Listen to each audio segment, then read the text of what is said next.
Hi, my dear students. Our first lesson for English discourse is, of course, about the definition of discourse itself. At the end of the lecture, you should be able to first define discourse, second, explain the significance of context in discourse, and third, demonstrate understanding on the nature of discourse as a study in language.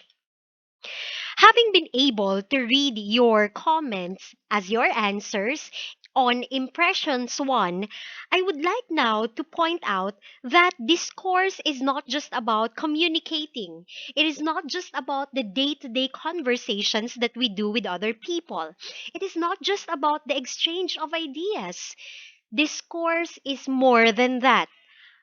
Now let's take a look at the definition of discourse. So discourse is primarily defined as language in its contexts of use. I repeat, language in its contexts of use. So with this, you need to consider not just syntax, not just grammar, but also the setting and how a particular message was said. So, I would like to reiterate on this. Discourse is not just about what is said, it is also about how it is said and the setting in which the conversation happened. So, the concern in discourse is also with language above the level of the sentence or suprasentential. So, again, it's not just about syntax and grammar. During the time of Noam Chomsky, or the father of modern linguistics, he said that language has been analyzed as separate from context and it is considered as the contextualized sentences. But I want you all to understand that the emphasis on contexts of use and the suprasentential level is important, especially that you are English language students.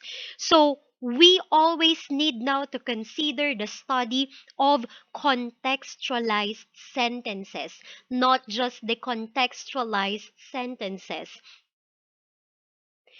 So, what now is the importance of context as a very significant foundation of the study of discourse?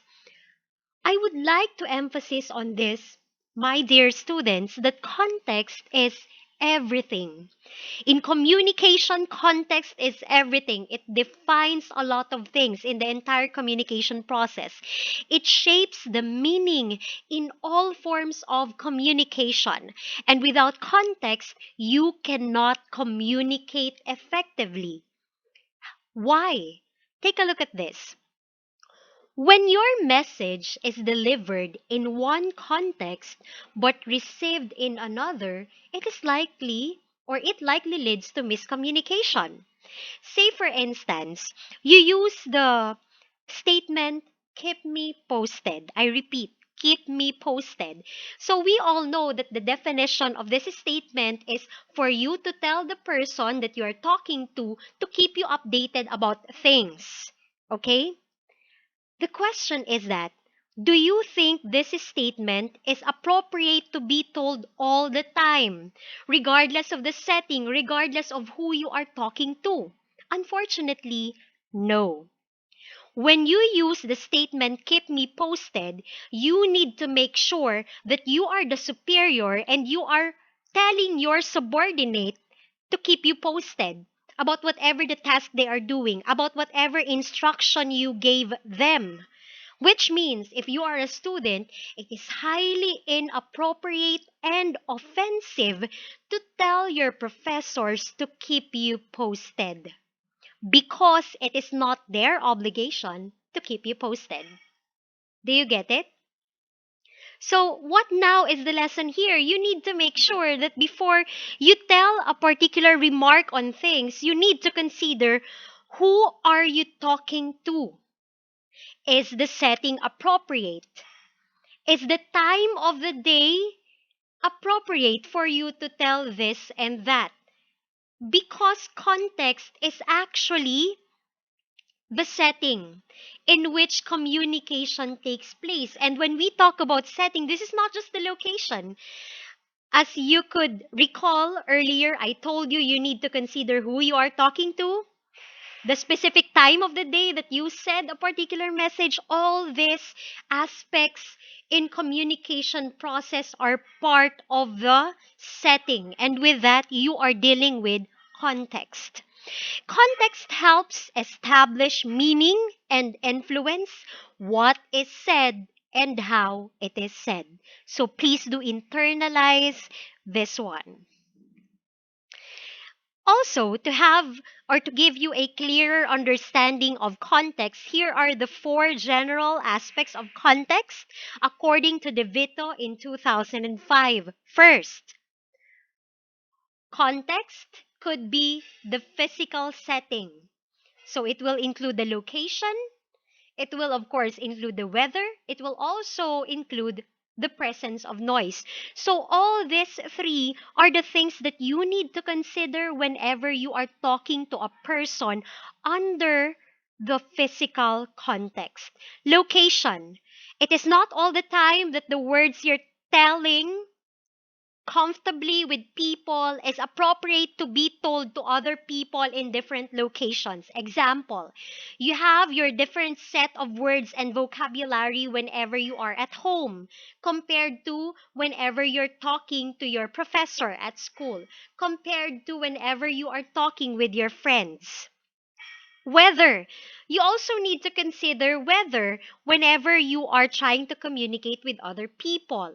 And of course, this is very important. Make sure that you consider the level of noise, the kinds of communication barrier that exists whenever you are into communication process. Another aspect of context is the cultural setting.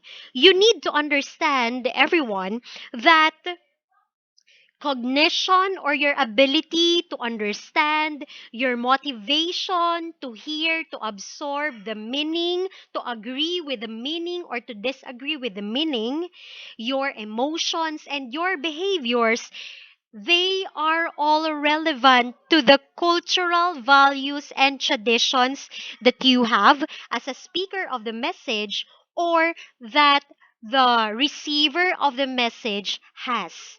Okay? So here, you need to be very careful with the kind of message that you are about to tell people because we have different cultural values and traditions.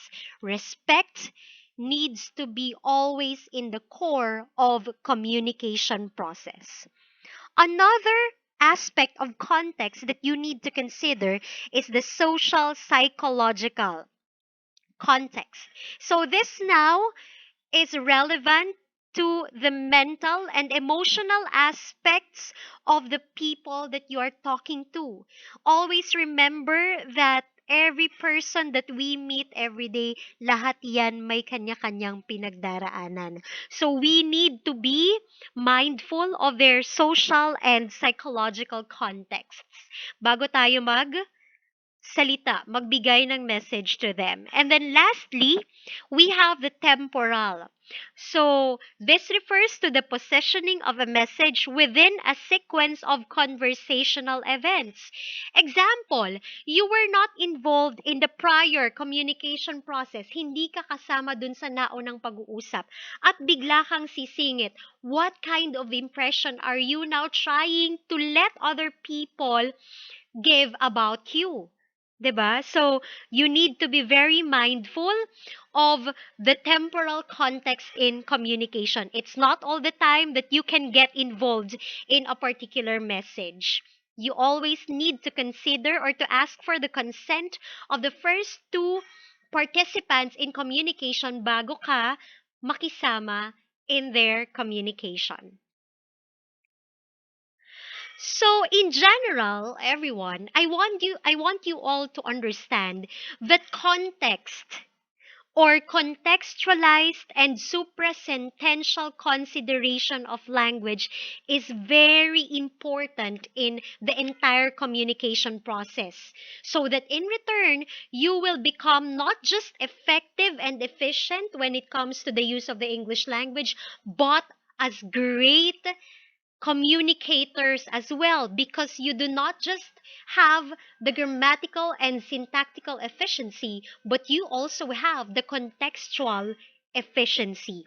So, based upon the belief that knowing a language is concerned with more than just grammar and vocabulary, we need to always consider context and what is beyond the sentence level in constructing messages.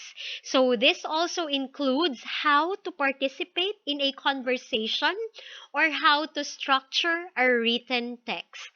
So, that's it for now, everyone. I want you all to understand that if in the English syntax you were oriented about grammar, about syntax, about the proper use of words, this time you need to consider context as you create messages, as you construct texts before having these messages be delivered to the recipient of your message, be it physical or be it virtual.